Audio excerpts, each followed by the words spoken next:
Hello, good morning, Professor. Let me introduce myself. My name is Madi Puspitasari, and in this video, I would like to presentation the article, and the title is Bilingualism in International Family.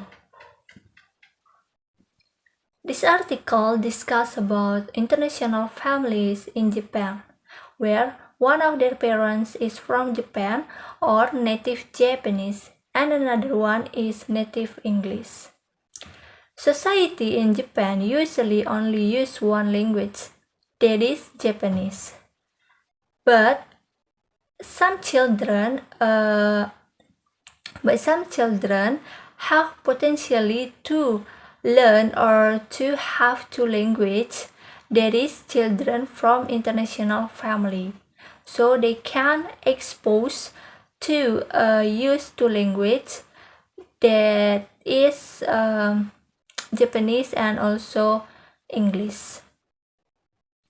So in this article we are going to discuss about what is the pattern of language used by the native English and native Japanese couple, and then the pattern of language used by parents and children, and also the pattern of language used by or between siblings. And there are some problems that international families face that we are going to discuss. Language use between a native speaker of Japanese and native speaker of English can be categorized into four basic patterns. The first is a receptively bilingual household. It means that each couple use their own native language. And the second is a monolingual household. It means that a couple use the same language. They can use Japanese language or English language.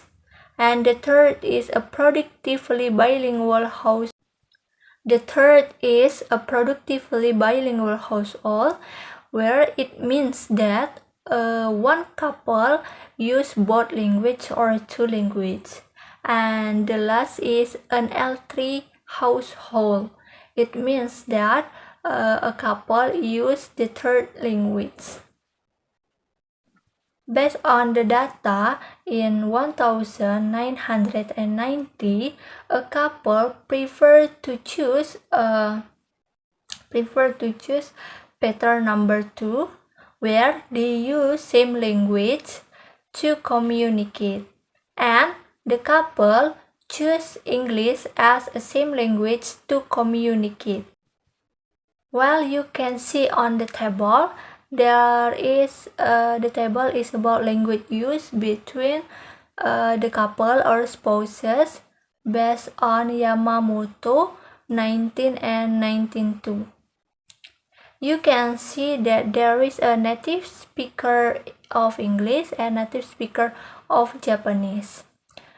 And there are three patterns: pattern 1, pattern 2, and pattern 3. In pattern 1, English and Japanese only got 2%. In pattern 2, there is English and English got 45%, Japanese and Japanese got 20%. So total of pattern 2 is 65%. While pattern 3, there is both language and both language 14%, English and both language 12%, and both language and Japanese 8%. And total of pattern 3 is 34%, which is pattern 2 got a higher or the highest score that is chosen by the couple. So the couple prefer to choose pattern 2 and use English as a same language to communicate each other. Next is about language use between parent and children. There are 4 possible patterns that can use in language use between parents and children. The first is each parent use her or his own native language. So, one parent or one person, one language. And number 2 is at least one parent use both languages. It means that one parent or one person use 2 languages. And number 3 is both parents use only societal language. And number 4 is both parents use the minority language, not societal language. Where pattern number 1 and number 2 can be categorized into bilingual type, and pattern number 3 and 4 can be categorized into monolingual type. Next, you can see at the table. The table is about pattern of parent language choice when addressing their children. You can see that there are bilingual type and monolingual type. And one person, one language, and one person, two languages include in bilingual type, while majority language and minority language include in monolingual type. You can see the percentage where bilingual type got 80% and monolingual type got 20%. The subject of this data is 49. And you can see also that one person, one language got the highest score, that is 51%. So, children and parent choose one person, one language. It means that the parent and the children communicate, use their parent native language. And it is kind about emotional bonding. So the children and their parents feel so closer. So they feel comfortable when they communicate. So they choose their parent native language, that is Japanese language, to communicate between parent and children. Next is about language use between or among siblings. Based on the data survey in 1990, found that Japanese is more often used among siblings than English. You can see on the slide that there is 13 subjects and 7 of them choose Japanese and 4 of them choose English, and both of them choose Japanese and English, where Japanese got the highest score, that is 54%. So the sibling use Japanese as a language to communicate each other. Moreover, they use Japanese also because they choose a language where they can communicate with other people. There is not use a minority language, which is use majority language. So they prefer to choose Japanese, so they can communicate with their friends, or they can got what their friends say.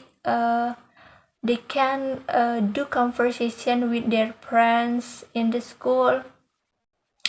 So they choose a language that as an introduction language at the school. So it make them easier to speak or talk with their friends and also their sibling if they go to the same school with their sibling. Next is attitude towards bilingualism by parents in international family. where there are two attitudes of their parents. The first is positive attitude. The second is negative attitude. Positive attitude, where their parents support their children to expose of two languages or two languages of their parents. There is a Japanese language and English language. And their parents support their children by providing a facility like CD or television so that their children will listen and watch a movie about English and listening to music about English song. Moreover, there are some parents that also support their children, so they send their children in international school, so their children can learn or can expose of two languages of their parents. However, there is a negative attitude of their parents, such as their parents didn't let their children to expose or to use two languages. So they ask their children to use and to expose only one language, because of their parents maybe feel anxiety when they have two culture, two language and education system or social system, so they don't let their children to learn two languages. While by using two languages has a benefit. Moreover, some parents also agree that by bilingualism can give a lot of benefits, such as by using English, we can go another country, we can speak with people who use English, or we can go in our parents' country or native country, and then we can find a job easier because we can speak or use English. So that's the benefit that we can get if we being bilingualism.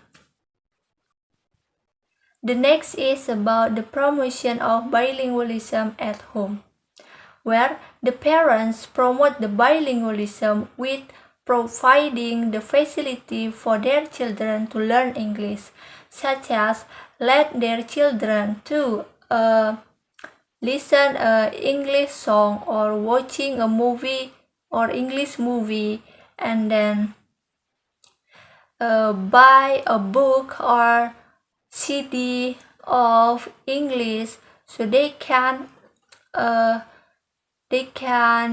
improve or they can learn and use English well. Moreover, there are some parents also will send their children to learn or to study in international school, so that their children can expose two languages of their native or of their parents, such as English language and Japanese language.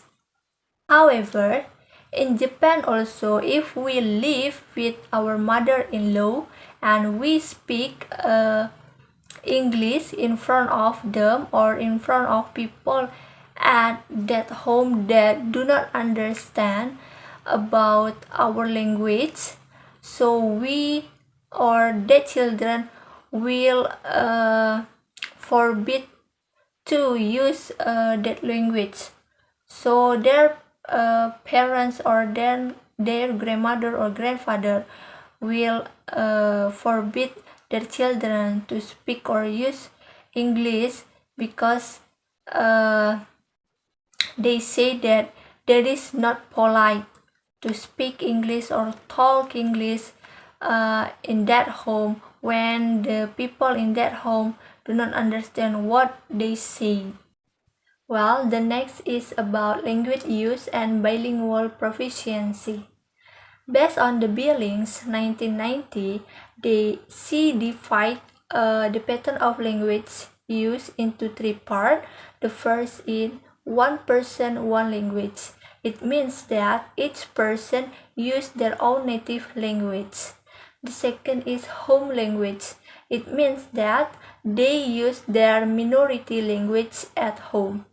And the third is mixture to two languages. It means that they use both of the languages. They are Japanese language and English language. Moreover, you can see on the table based on 1919 that divided bilingual proficiency into three parts. The first is active bilingualism. Active bilingualism means that the children can use and speak both of the languages. Those are Japanese language and English language. The second one is receptive bilingualism, where the children only can speak one language and then another language the children only can understand but do not know how to speak that language. And the last one is monolingualism. Monolingualism means that the children only can use and speak one language and another language they do not understand and do not know how to use that language. Well, you can see on the table the percentage. One person, one language got the highest score, that is 64%. It means that by using one language, one person, it can affect the students or the children to be bilingualism. The next is the problem facing international families. The first problem is difficulty in acquiring biliteracy. Literacy become one of the problems that faced by international families. Most of parents only teach their children about how to speak, but not to read. So their children or their parents try to send their children into elementary school to learn and use English language. But in elementary school, their children already fluent in reading Japanese language. So it will make the student or the children feel difficult to read English language. So the children or the students become lack of literacy. Well, the second problem is the psychological effects of seeker, linguistic, culture, conspicuousness. They who are from international families will have a different style, appearance, or culture with people who are not from international families. So these differences make them conspicuousness from the other. So there are some people who do not want to be their friends. And to avoid that problem, the bilingualism or the people who from international families do not want to use or speak English language in the public places. And they also do not want to use that language in that home. So these two problems can slow down the children in being exposed to both of their parents' native languages because they only use one of their parents' native languages, that is Japanese language. Well, that's all about the article of bilingualism in international families. And thank you so much for your attention and see you. Bye.